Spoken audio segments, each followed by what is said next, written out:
Hi Chalk It Up parents, it is Mom Monday again, and today I'm going to share with you my early childhood education lesson on Africa and also go through all my homeschooling tips as we go through this. I think you'll enjoy today's lesson/video. So what you will see is a schedule when you first pull up the Africa theme lesson. The link is in the description below. So please go ahead and let me know if you like this theme and these activities in the comments below, and make sure you subscribe so that we can keep making these videos. When you see that schedule pop up, you'll see kind of what I do at home, starting with doing our songs, doing our reading, having a break, doing a snack, all those little things, and doing math activities. This week in Africa, all week, we just did this awesome Curious George's Busy Day games online. PBS gives you those for free. You can access them anytime. They're super easy for kids to use. They're great for preschool and kinder, and I love it. There's problem solving skills. There's all kinds of things that are going on with their games, and you will enjoy them, I promise. So let's start off with the matching activity.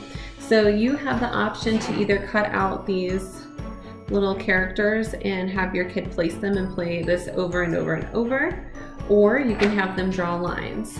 So I cut this out and I had all these little characters, and we matched them to where they live. Do they live in the rainforest or the desert? And it was all paired with Disney's elephant and Disney's chimpanzee.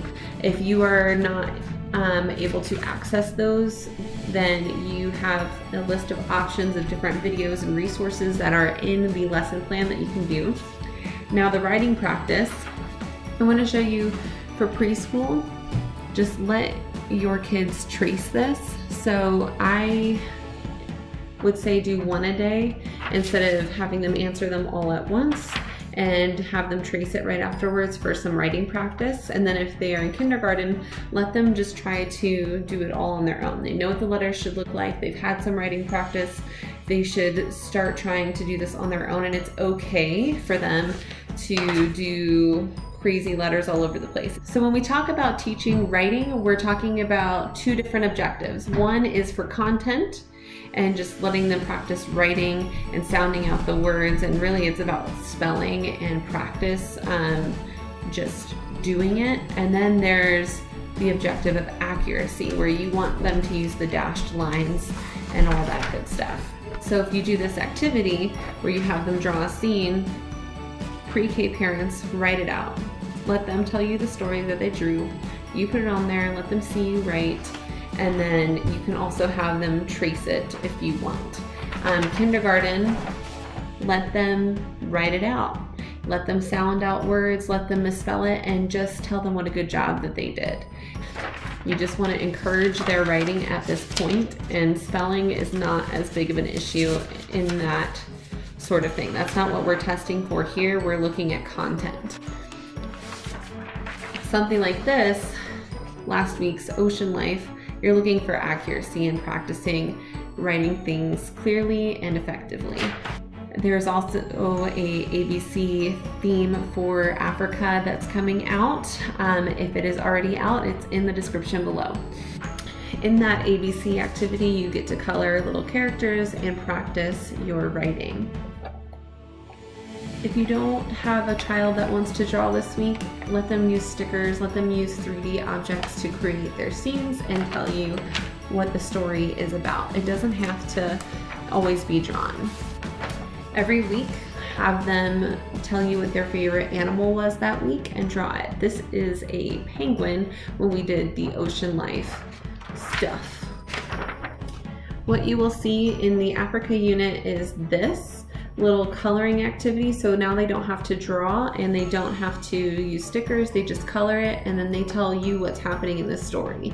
So you might be surprised what's happening in what you already think that you know the story because of the picture, but what creative stuff are your kids going to say? How are they going to color it to make the story different? Does the little baby elephant turn into a magical rainbow elephant? Who knows? You gotta let your kids tell you, and then you write it out. For preschool, kindergarten, let them do it on their own. E is for elephant. Every week we'll have a theme when you look at these lessons. And what you really want to do when you're teaching letters and you're actually trying to teach your child to read is call this eh. Eh is for elephant. I colored in the big E and the little e so that my son could see the difference. And then I drew a line and let him just do it nice and big. So we've got him practicing writing the letters, and I have another page where we did that a second time where it was multiple times in a row, and it wasn't using anything but a line and letting him just get used to feeling the way that these letters feel when you move. And so I actually let him feel me move his hand a couple times, and then I let him do it on his own. I'm like, can you feel it? Do you feel the way that we're moving? Yeah. And I'm like, do you think you can do it on your own? Yes. Perfect. He went in, he did it. It was fantastic. The other thing that you'll see with these lessons, including the Africa unit, is a mind map that I have created for each of you. I have little points on the map where different characters from documentaries live, and there's different activities, there's different pictures, there's different videos. You just got to read the links, look through it all, see what you guys want to explore more and what you don't, and whatever works best for you guys and what you're into at home and what your interests are, and just make this fun, make it interesting. And finally, what you'll see is a really great zoo activity. I teach you how to come up with a way to create a zoo at home from home without having to leave. Now, when we're not in a quarantine, sorry for those of you watching later on and this is outdated reference, but you can go to an actual zoo and talk about, oh, you know, these are the African animals and these are the Asian animals, these are the Australian animals, and really take them through the world. Refer back to your maps, refer back to your lessons, and just talk about those things. And when you're doing like the ocean life from last week, you can take them to like the aquarium and things like that, and just incorporate time outside.